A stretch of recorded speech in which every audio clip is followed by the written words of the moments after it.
Happy New Year! I'm Tanya, an editor at New York Times Cooking, and this is The Veggie. It's 2026, it's resolution time, new year, new you, new me. I think you probably have some goals, and I think someone's calling the Veggie hotline. Hello? I simply want to eat more veggie-based, tasty, and filling meals this year. I mean, look, we all need to eat more vegetables, but the answer is not just eating a bunch of salads. The answer is eating more vegetables at breakfast. A veggie breakfast might not be entirely obvious, but it's a lot easier than you think, and I'm gonna show you a handful of ways to eat vegetables for every day of the week. That's right, 7 breakfasts with a lot of vegetables.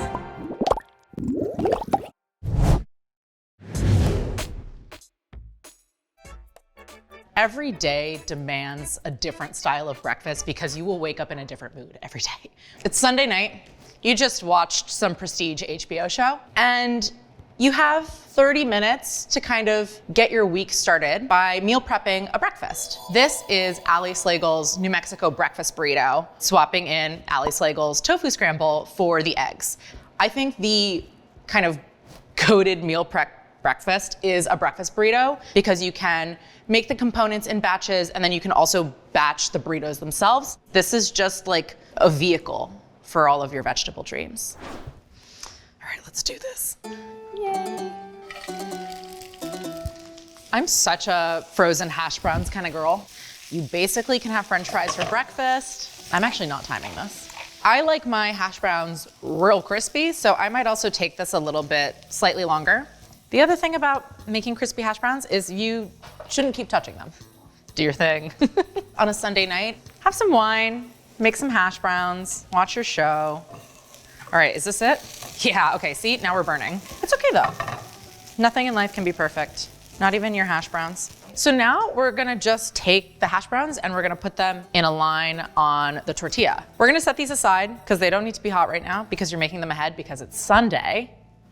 And we're gonna make some tofu. So we are putting tofu scramble instead of eggs into these burritos because when I was thinking about the overall week, I don't wanna lean too heavily on eggs. I love an egg. The American breakfast tends to lean a bit egg heavy. So I wanted to provide some instances of either swaps or just completely eggless breakfasts for our vegan friends. She writes that if time allows, you should press the tofu to try to extract as much water as possible. Again, it's Sunday night, so time allows. So now the paper towel is like completely soaked with all of the moisture from the tofu. We've taken just one block of tofu and cut it kind of crosswise. So we're just gonna take the cumin and the turmeric and the soy sauce and then a little bit of water to dilute things.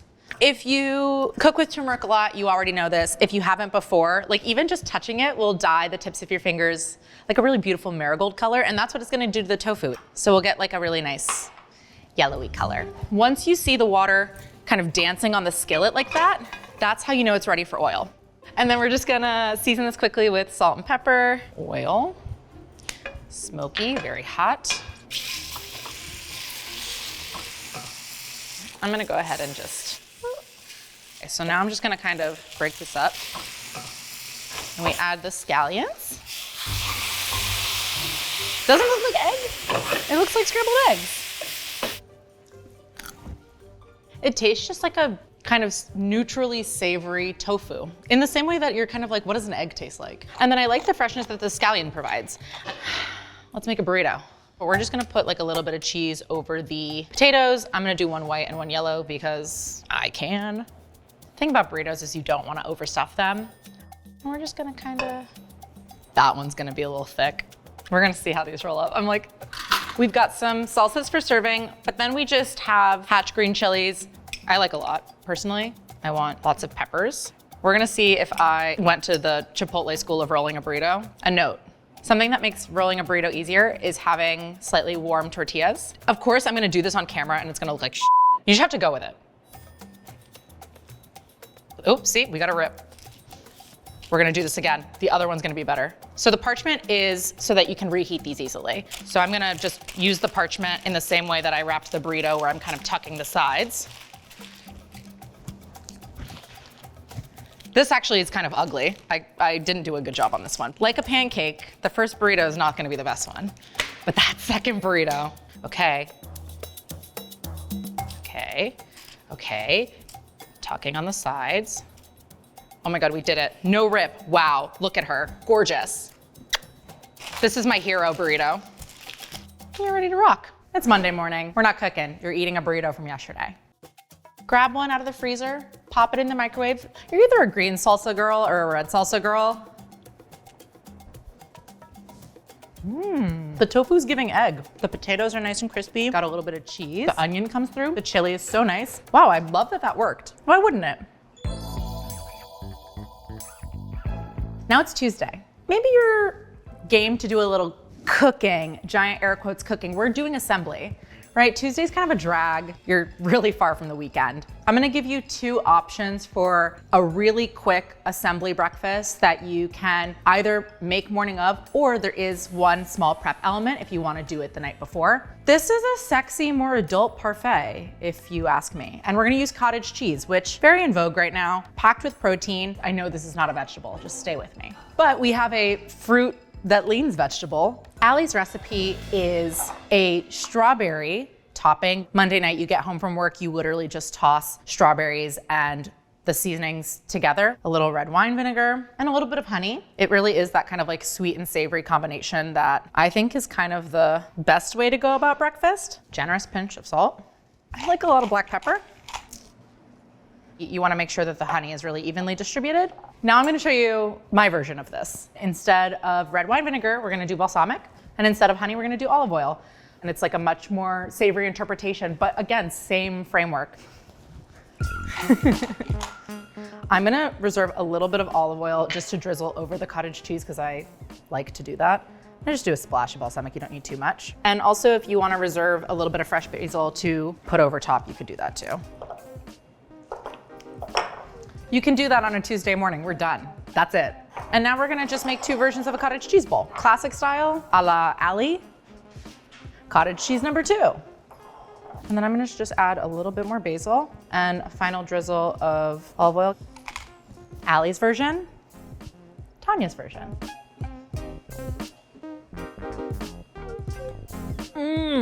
I love what the vinegar and the pepper adds to the strawberry. The pistachio also adds a more savory quality. I also know that this Allie topping would be just as good on a bowl of yogurt if you are not a cottage cheese person. I know what this tastes like. Personally, if I'm having cottage cheese, I want it to go cheesy and savory. It's a caprese that you can feel good about. You don't feel like you're eating 16 slices of mozzarella, even though there's nothing wrong with that. That's Tuesday.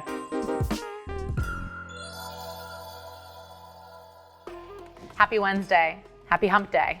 We're making a smoothie because this is maybe my least favorite day of the week.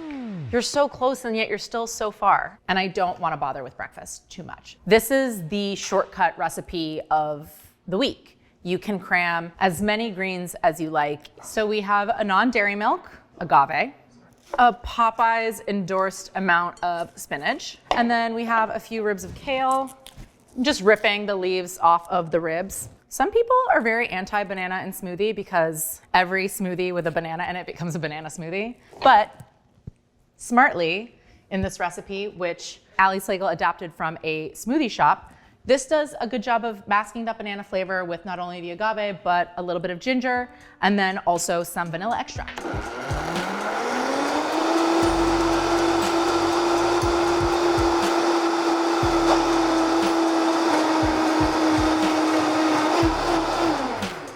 Beautiful color. And now we're gonna add our ice and our vanilla extract.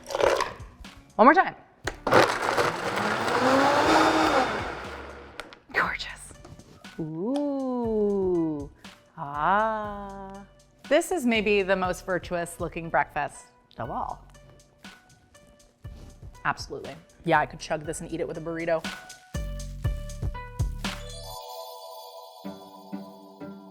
It's Thursday.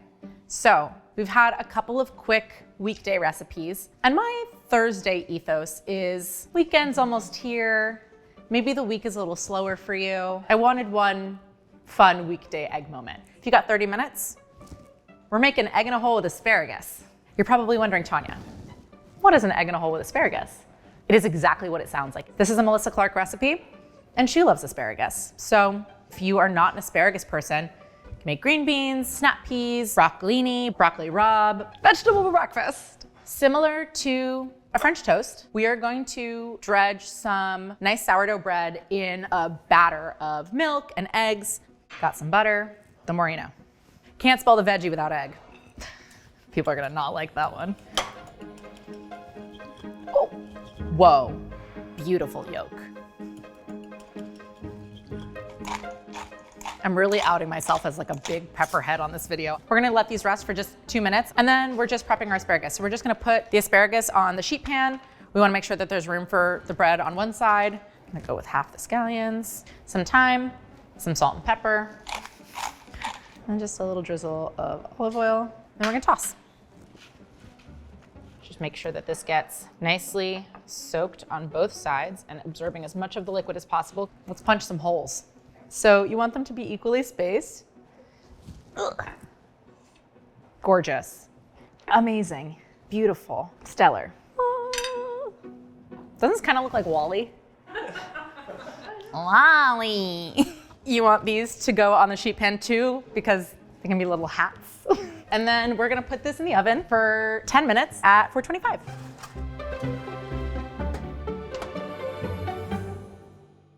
We're gonna check on our asparagus, flip our bread, crack our eggs. Nice.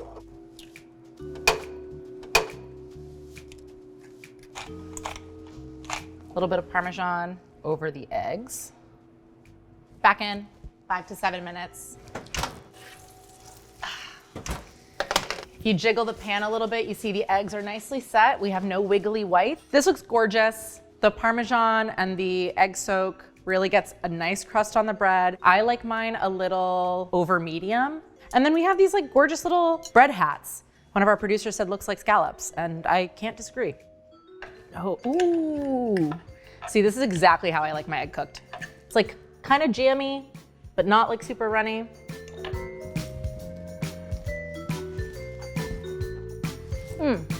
And the Parmesan on the egg in a hole as kind of like a savory French toast is genius. You did it, it's Friday! For our Friday breakfast, my thinking was maybe you're able to work from home, or maybe you have a little extra time. And what that is, cheese grits. This recipe, which comes from Sarah Copeland, tops the grits with black beans and avocado and radishes. We are doing a combination of vegetable broth and milk. If you are new to cooking with grits, there's a lot of variety. We are using a coarser ground yellow grit today. So we're adding some vegetable broth, milk, teaspoon of salt, and then we're gonna add our grits. Just gonna mix this up before I turn the heat on. Similar to a risotto or a polenta, this requires a little bit more stirring over time. You kind of want to stir frequently for 20 to 25 minutes. While the grits are going, we're gonna make our beans. This is a very simple saucy black bean. What makes it saucy, you ask? We're adding broth and a little bit of cayenne for a kick. You could do a Cuban style black bean, which I am partial to, with some garlic and onions and oregano. Really kind of whatever floats your boat. We got vegetable broth, we got black beans, and we have ground cayenne. We're gonna cook these over low until they're saucy. Okay, these have been going for 20-ish minutes, and now we're at a stage where we can add some butter and some cheese. Give this all a stir until the butter is melted and the cheese is well incorporated. Say when. Bowl time. We have a handful of toppings. We have avocado, radish, scallion, a little bit more manchego cheese, but you could really top a bowl of grits and beans with whatever you like. Sauteed spinach, I think would be really nice, or sauteed kale or collard greens or Swiss chard. Shall we? We're gonna do some grits, saucy black beans, do some sliced avocado. I like a lot of scallions, and just a little bit of cheese. Again, the art of the perfect bite. Gotta have a little bit of everything. The beans are nice and smoky. The grits are so cheesy. Having a cheese grit on a Friday feels very like, congratulations, you made it to the weekend. More beans for breakfast, but you should. Happy Saturday. When I am thinking about a Saturday breakfast, I am actually thinking that is the perfect day for brunch and not Sunday. Sunday, I get scared. Saturday feels a little bit more celebratory, and so invite some friends over, make a big shakshuka. We are going to make a vibrant green shakshuka, which is vegetable packed. This is also our big egg moment beyond the egg in a hole. Onions go in. We're not going for necessarily like a hard caramelized onion here. And we're gonna cook this for about 5 minutes, and then we're gonna add in the garlic.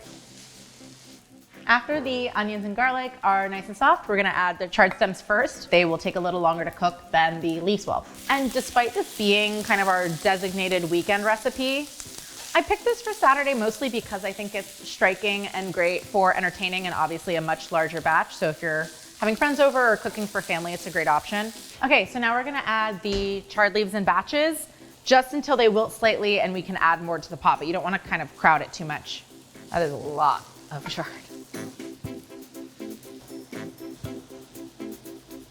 Okay, so now you're making your little egg holes. For shakshuka, you wanna make as many holes as you have eggs. So for this recipe, we're gonna make 8. 1, 2, 3, 4, 5, 6, 7. Wow, I can't count. Oh, there's definitely a shell in that one. Oops. I wish I was one of those people who could crack an egg with one hand, but. Oh! All right, so now we just wanna cover these until the whites are set, 7 to 9 minutes. Okay, it's been about 7 minutes, so let's check on our eggs, which are looking gorgeous. We've got a couple that have set a little bit more than the others, because I think this is just a slightly uneven burner, but that's okay. Salt, and then we have another magnificent toppings bar situation. And you can eat this with tortillas, or you could eat it with some nice sourdough or a baguette. So let's dress our pan as if we are serving to a house full of guests. I'm trying to make it pretty, and I'm not doing a good job. Lots of jalapenos, kind of like dressing a pizza. A lot of beautifully cut limes and cilantro.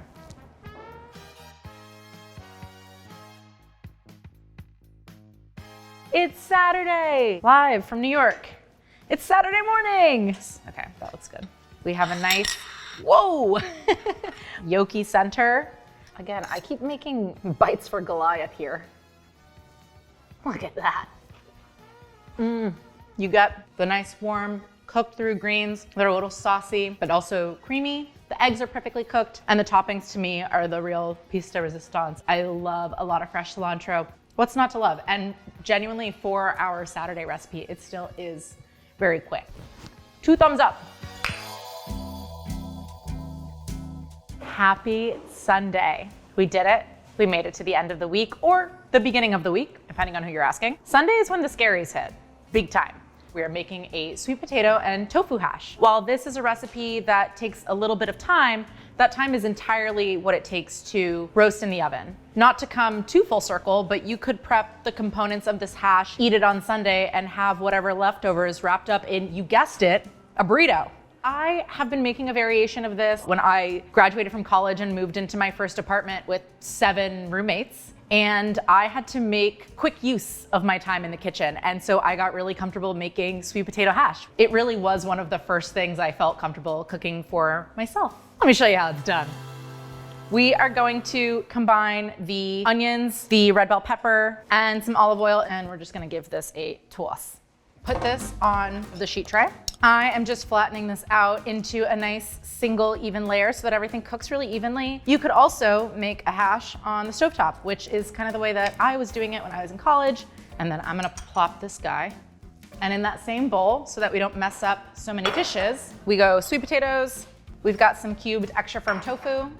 And this tofu's been patted dry, but to make sure that both the tofu and the sweet potato get nicely crisp, we also have a little bit of cornstarch. And then we have some chili powder and some salt and the rest of the olive oil. And then we're gonna give this a nice toss until everything is coated in both oil and cornstarch. I like to season mine with a little bit of cumin sometimes or some coriander.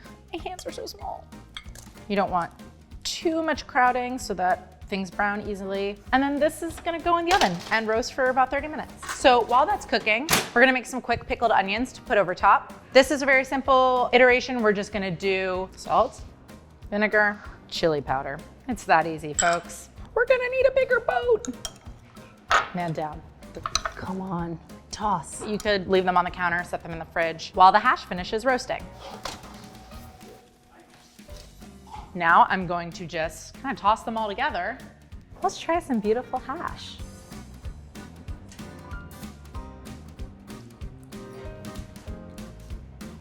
It's nice and fiery, tangy from the pickled onions. You get pops of sweetness, obviously from the sweet potato. I would eat it kind of just like this. I don't think it needs anything else, but if you had leftovers, roll those puppies up into burritos. They said it couldn't be done. They didn't say that.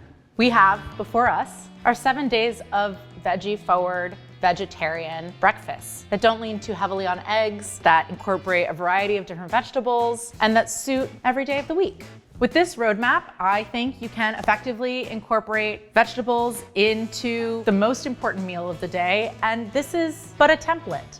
If that is a thing that you are hoping to do in the new year, you know where to find these recipes. They're in the Veggie newsletter and of course on New York Times Cooking. And if you already know how to incorporate veggies into your breakfast, but you have other vegetarian cooking questions, I want to hear from you. Leave me a voice memo in the email below, and I might just answer the call. 1-800-VEGGIE.